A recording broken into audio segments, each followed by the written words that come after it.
Hello, hello. Welcome back. So let's see, in regards to your partnership, Taurus, we're going to see what is the messages that want to come out to help you in regards to this soul connection with you and your boo thing. So we have here first coming out is honor. Honor your loved one, and you will notice your relationship becoming stronger. Next card we have coming out here is dreams. Share your dreams together and encourage each other to make them a reality. So I feel as if there might be some sort of maybe there's something in regards to your partner that you may not fancy. You know, maybe a habit or a lifestyle or something that they do. It's not that they're a bad person or anything. It just maybe it's just, not your preference. Like say example, they like to drink, you don't drink, and you would prefer them not to. I feel like if you, with the honoring card, I feel like the message that's coming through is basically saying, try to understand where this person's coming from. Why do they like to do this?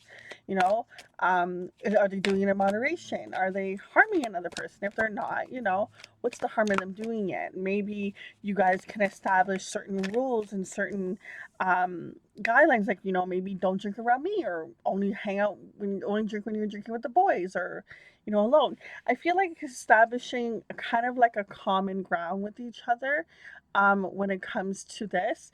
I feel like it's going to help both of you in regards to kind of being able to still, I don't want to say like allow, because you don't want to hold any attachment to a person and have them resent anything.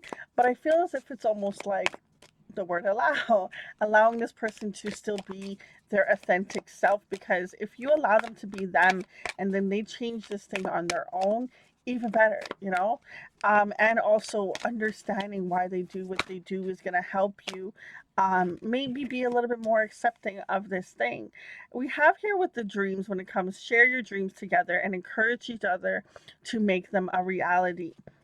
As much as it's great being in a partnership, sometimes we can get so caught up and so lost in that partnership we forget about our own dreams.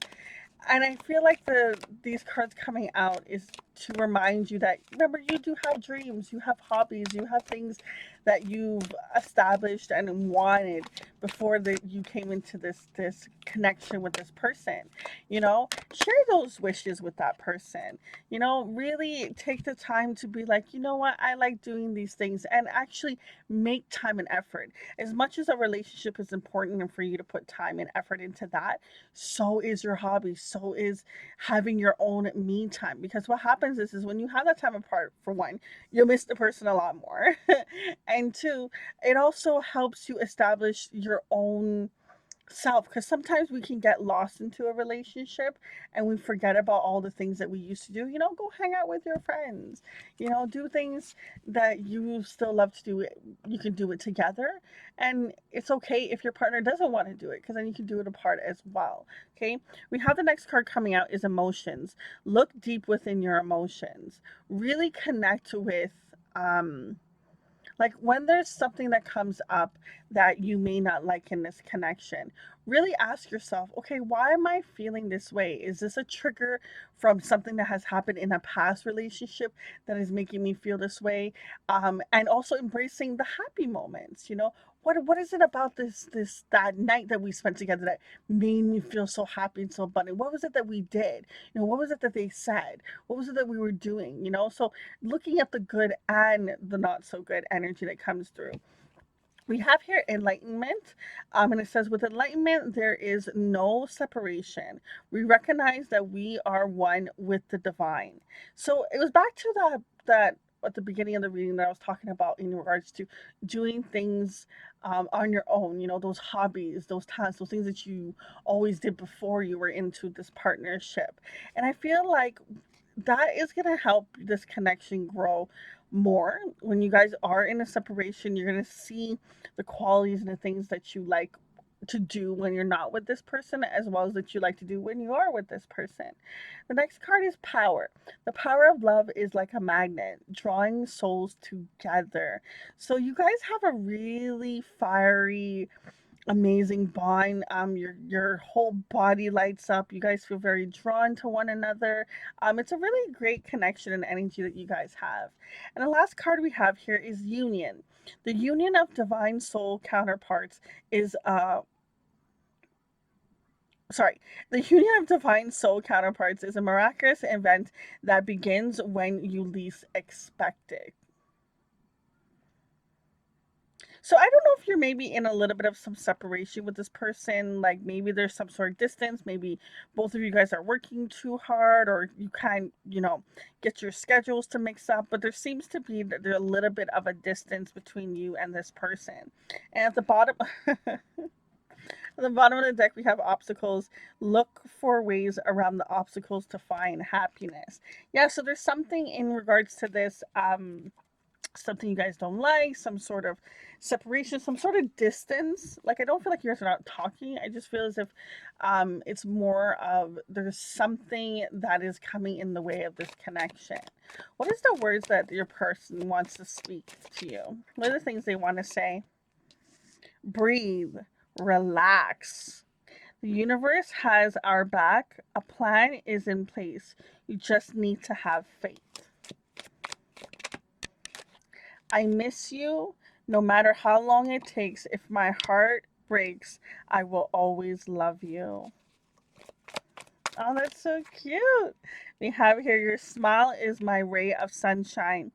It gives me the strength to continue on. Oh, this person is really head over heels for you.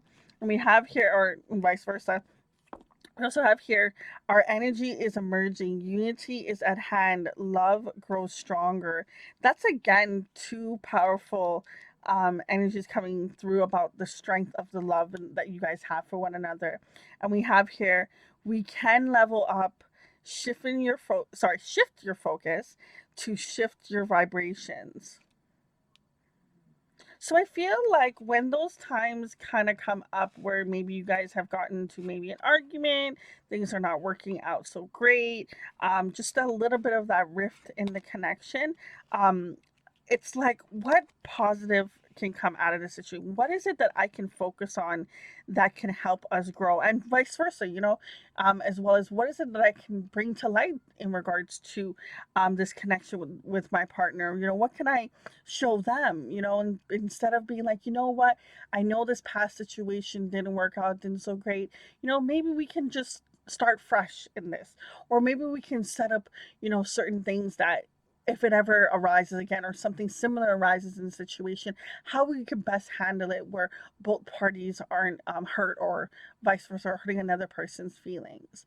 But in regards to this connection, I really do think it was just a little bit of some minor details you guys just kind of have to speak through in regards to this obstacle.